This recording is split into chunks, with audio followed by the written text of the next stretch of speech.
What is the deal, y'all? It is your boy, Trucking with Trey, back with another one for y'all, man. Y'all, it's been one hell of a start to 2022. I'm gonna just start off with that. I will also tell y'all that the beginning of this year, bro, like, my life is completely turned upside down, like, within just 2 months, bro. Hold on, let me focus this up for y'all a little bit better.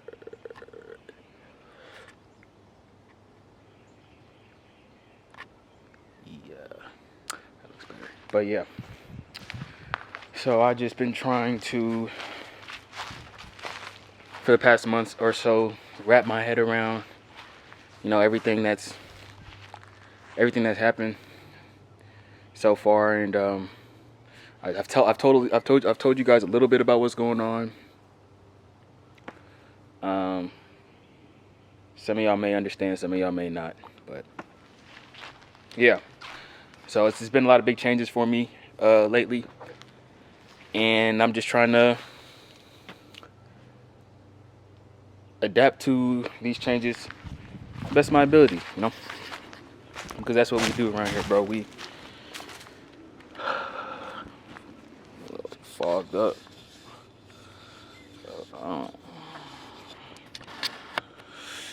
Ooh, didn't mean to do that, but ooh. Walking down the hill.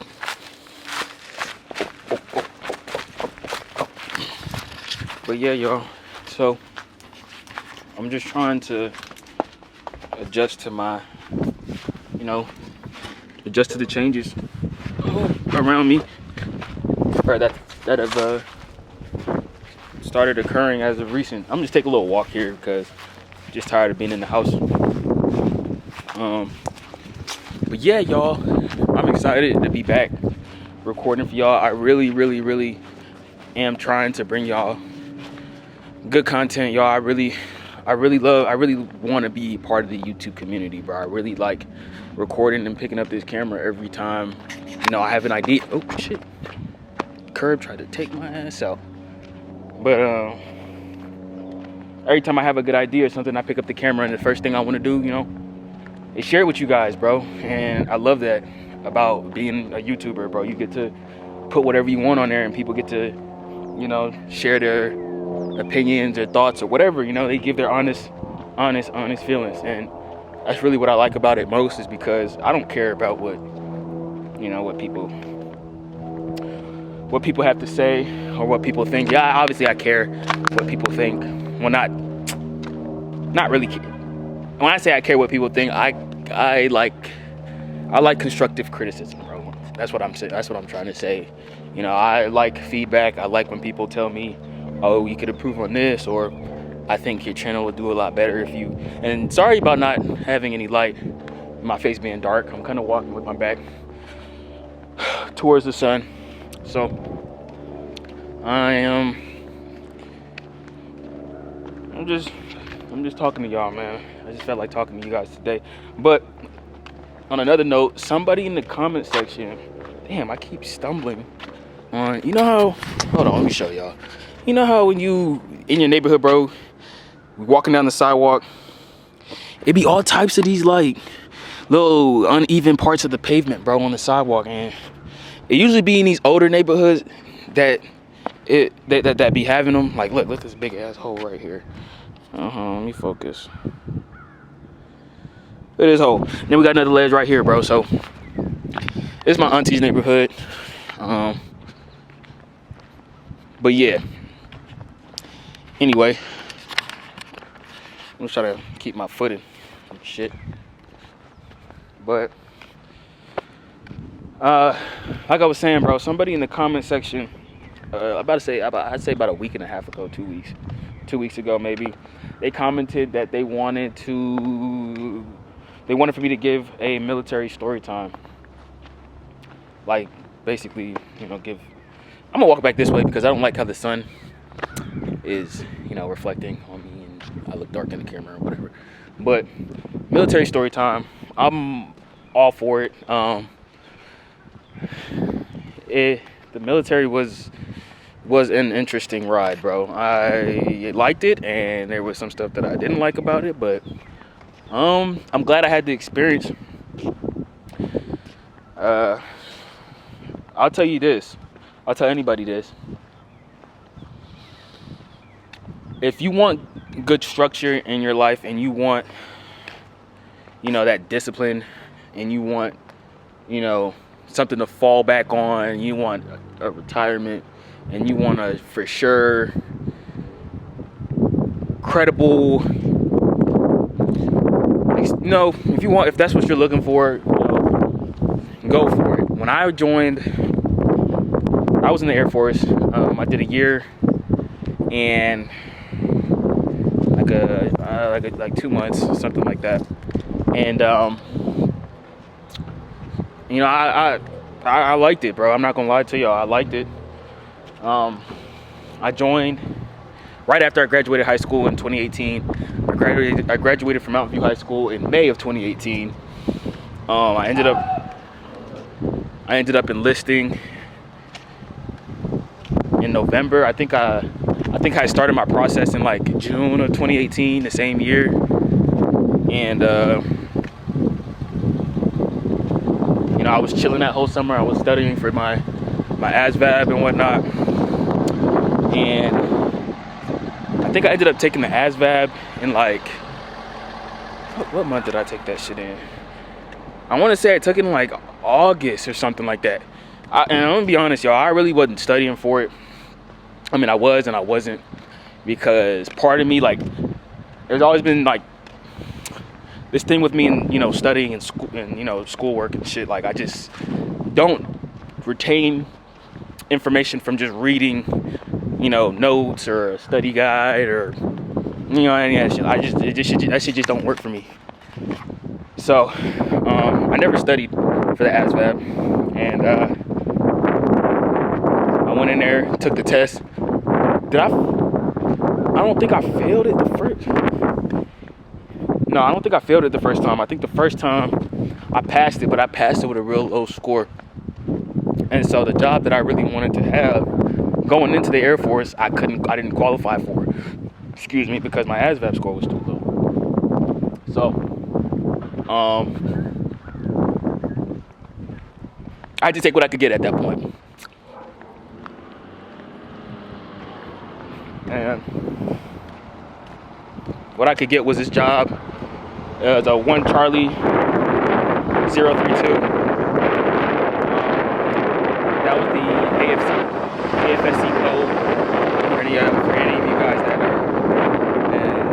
Excuse the wind, bro. If it's a little windy, you guys can't hear me, but I'm walking like towards the wind. But 1 Charlie 032 was the AFSC. Was the job code for the job that I had. I was the aviation resource manager.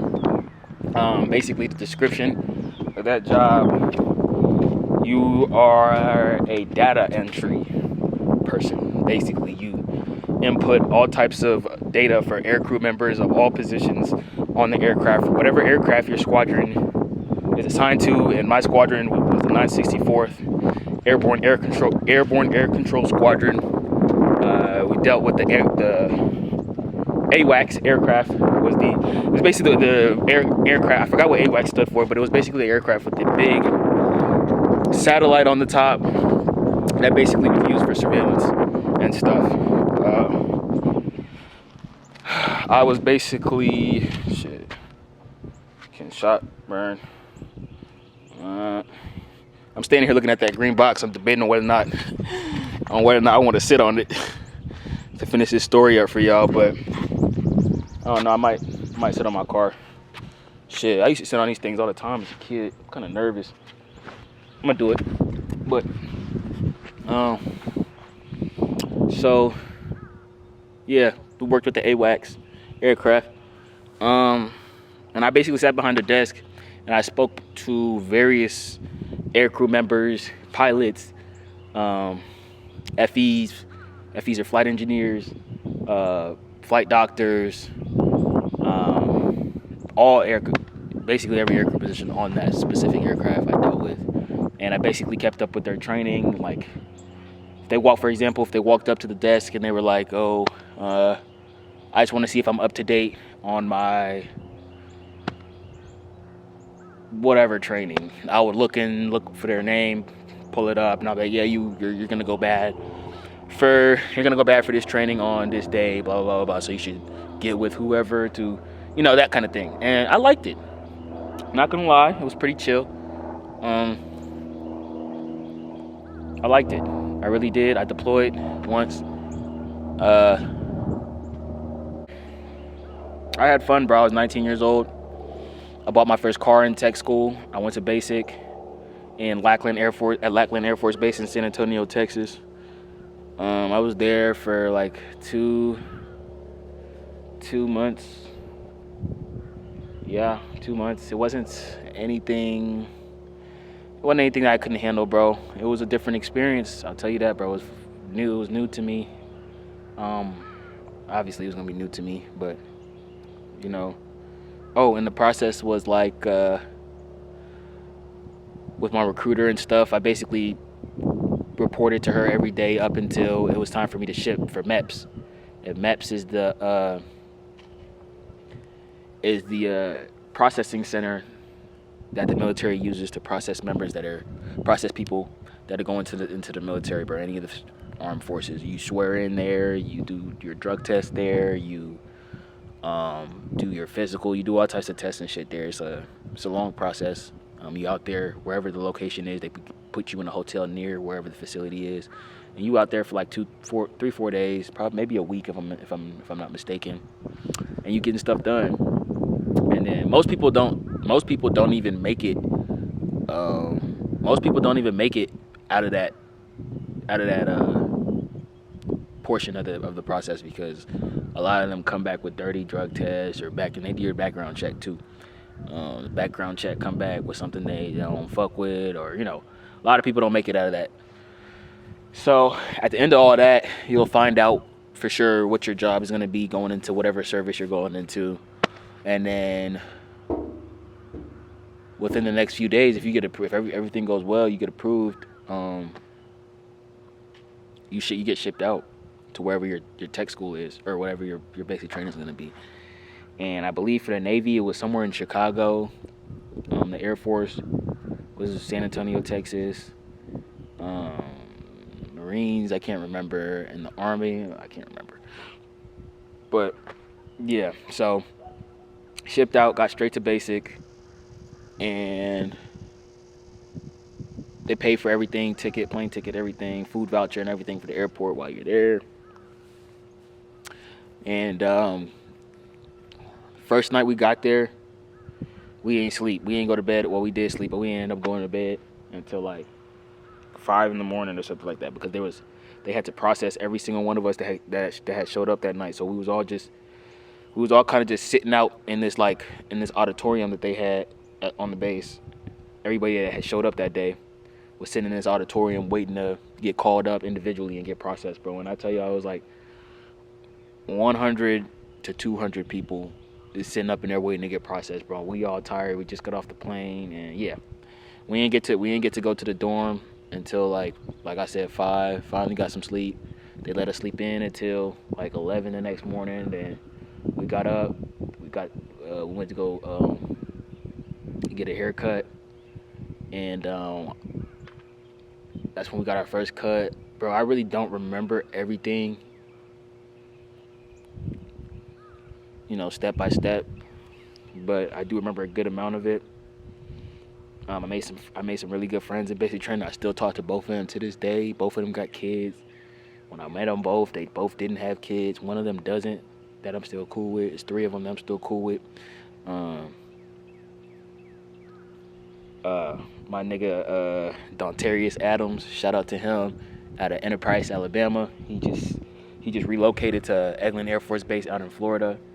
My boy Omar Khan, shout out to him. He just left Ramstein, got out of the service, and he moved back home. And him and his girl are expecting a baby here pretty soon, bro. So congrats to my African brother. And my boy DT, his name, that's Dontarius Adams. I call him DT. Been calling him DT since the first day I met him. No, DA, I mean. He actually just had his baby, him and his girl. So congrats to them, and he just got another house. Congrats, man. Those are my guys. But yeah, man, I made good friends while I was in there. I got in shape in basic training. You know, I really learned a lot about myself while I did what I did, while I was doing what I was doing out there, and it taught me. I basically learned how to, really be a man, bro. You gotta think about it. I was 19, and I was basically out there living on my own. Basically, I was doing all that shit on my own, bro. So it was cool. At the same time, I wasn't nervous. I wasn't worried about nothing. I just handled everything accordingly that came out my way. But I graduated basic. My mom came out there for my graduation. We had spent the whole day out on the town in San Antonio. And let me see how much time we got left. And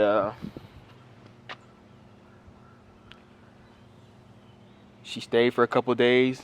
She ended up going back. Then I shipped out for tech school, went to Keesler Air Force Base out there in Biloxi, Mississippi, right there on the beach. Stayed out there for 3 weeks. That was pretty cool. That's when I got my first car. That was like, tech school is like pretty much like it's pretty much like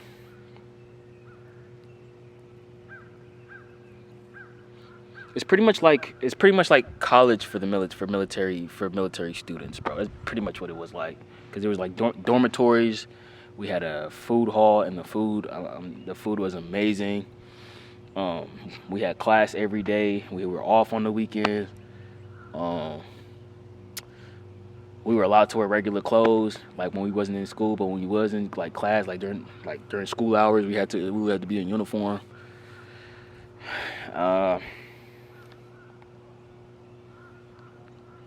And I'm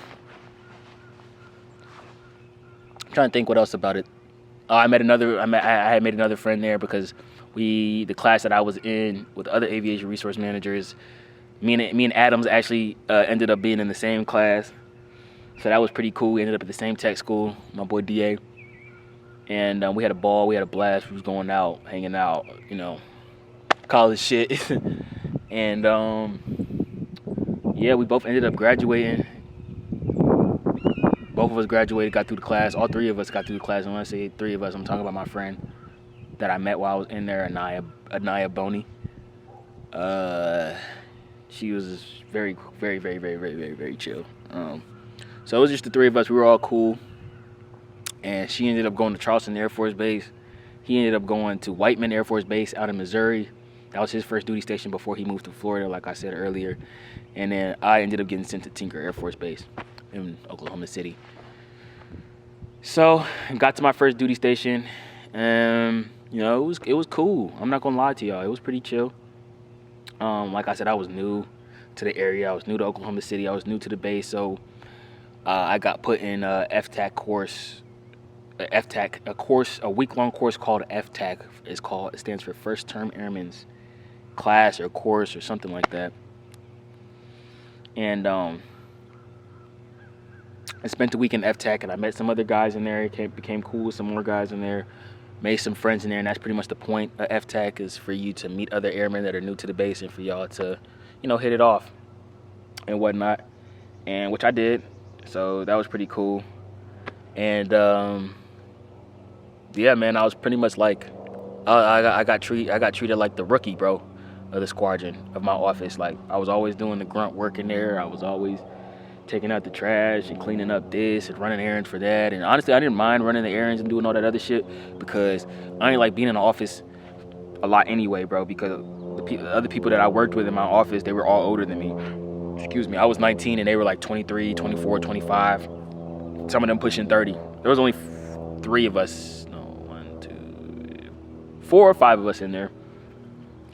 And then our main supervisor, who was over everybody in the office, his name was Master Sergeant Stofan.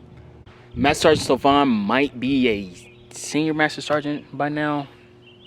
I'm pretty sure he is. Then Sergeant Simmons, who was a staff sergeant at the time, I'm pretty sure he's a technical sergeant by now.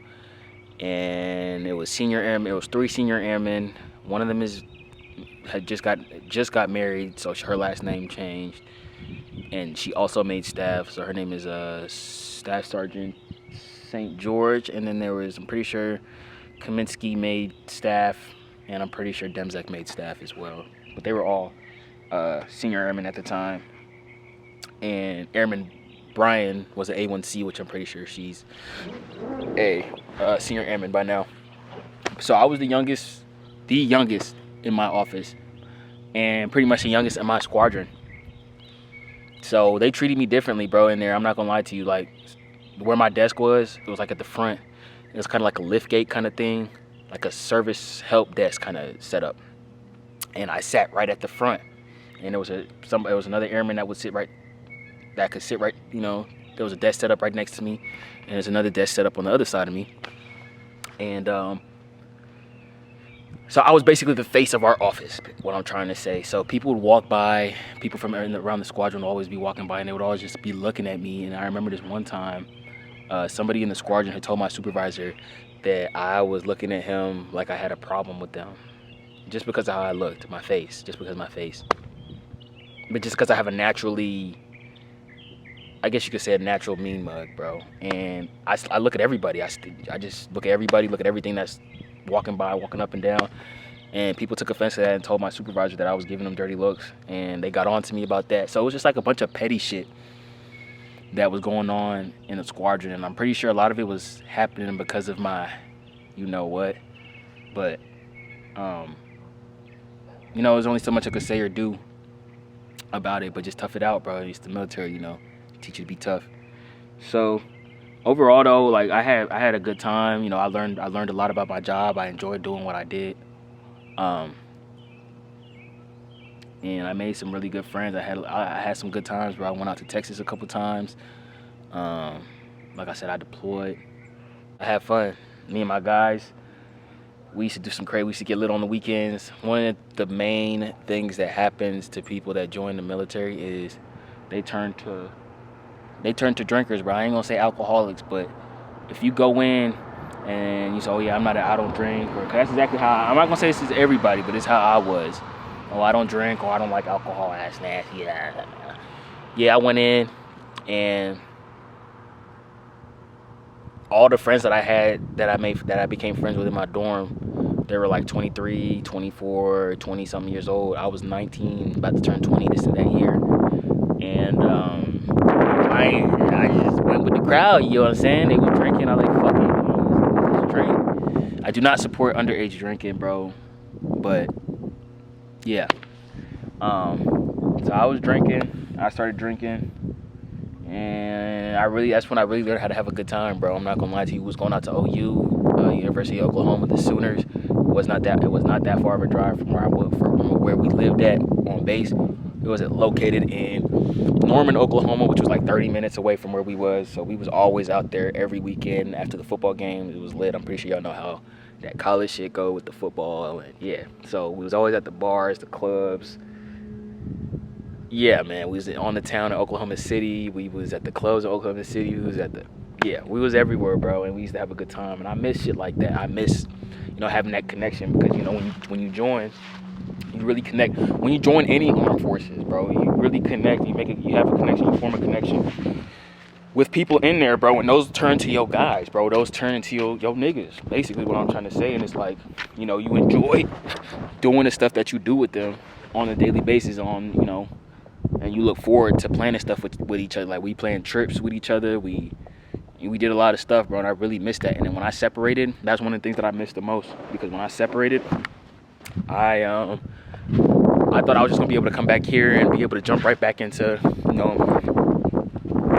grooving and juving with my niggas and shit. But it's like, after I separated and came home, and nobody was on that kind of time no more. Everybody had, you know, branched out and gone their separate, you know, separate ways. And I had some friends that went to college, some friends that moved out of state, and some friends that completely just moved to a different area in Georgia because, you know, they were trying to get away from this particular, you know, city that we all grew up in and went to school in. So that's part of the reason why I ended up, you know, in a relationship as fast as I did, because one of the things that they were trying to prepare us for while separating the military was how to be able to handle being independent again. Because while you're in, they have your back 110%. Like anything you need, damn near. Like I'm gonna just say, like, if you live off base, you get to the point in your career, in your military career, where you get to live off base, and they give you an allowance, like a set amount of money to pay your mortgage or your rent for your apartment or wherever you live at, that doesn't come out of your paycheck.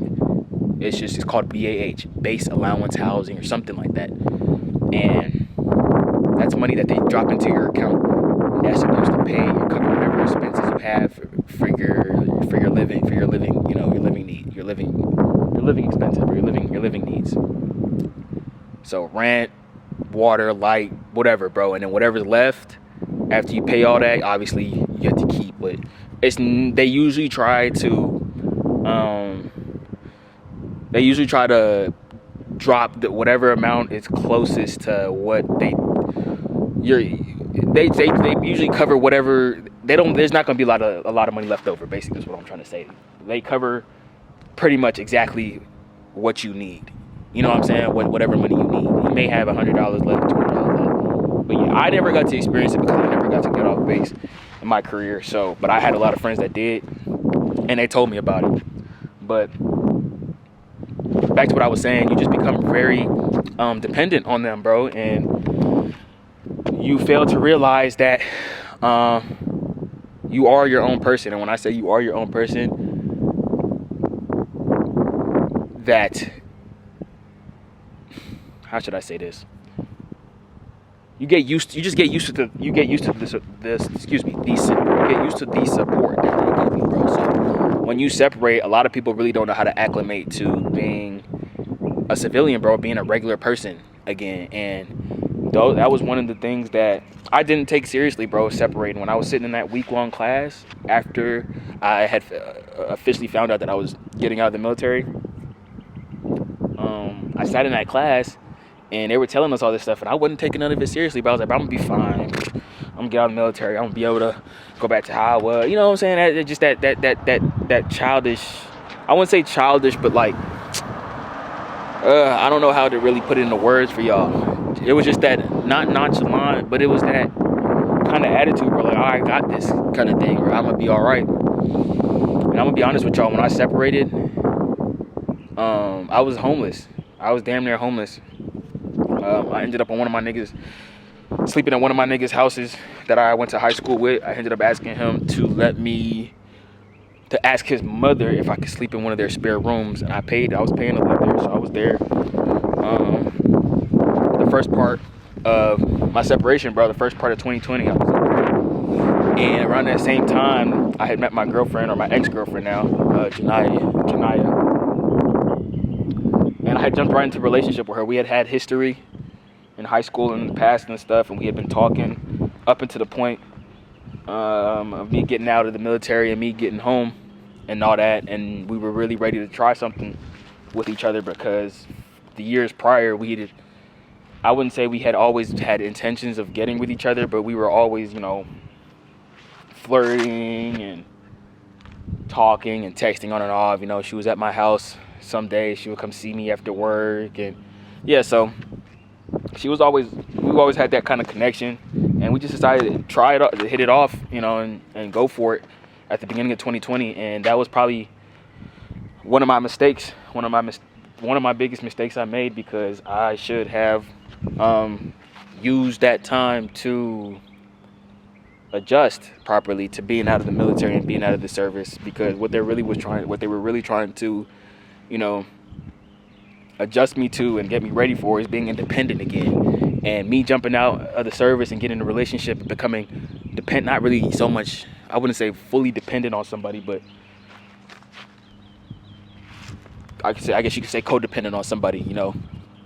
It wasn't a smart idea, bro.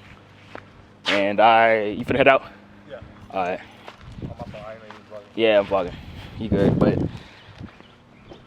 I look back at that and you know, I don't regret it, but at the same time I kind of do, because if I had taken my separation and taken my, you know, if I had taken all that shit more serious and I didn't rush to get in the, you know, I wouldn't feel how I'm feeling right now. I'm gonna just say that, and I'm gonna leave it at that. I was supposed to be using that time to really acclimate myself to living in society amongst regular people again, bro, amongst regular civilians again. And I didn't do that. I jumped into a relationship with somebody I had history with for a very long time and went for something very serious, bro, which was not a good idea, because now I am struggling to I'm struggling to get used to being by myself, I guess. It feels like, I don't know if I said this to you guys or who I was talking to, but it feels like I just separated again. Like it feels weird, bro. So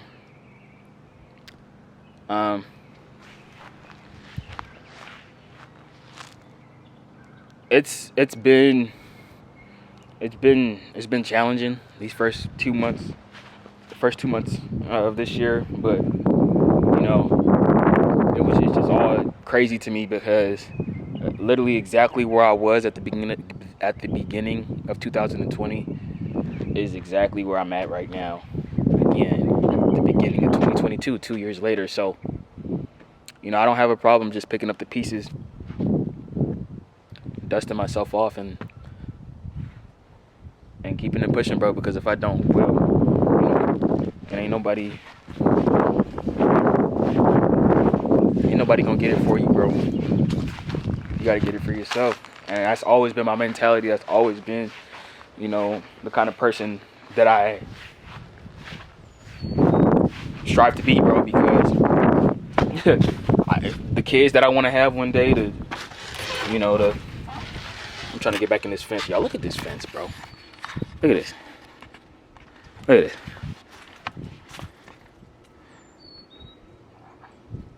I have no idea what's wrong with it. Don't ask. But we just gonna try to get back in.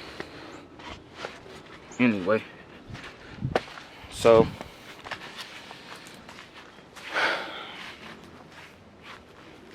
it's gonna take some time, but I know. I hope they can. Hold on, y'all. It's gonna take some time, but I know, you know, that I'm gonna be myself again, bro.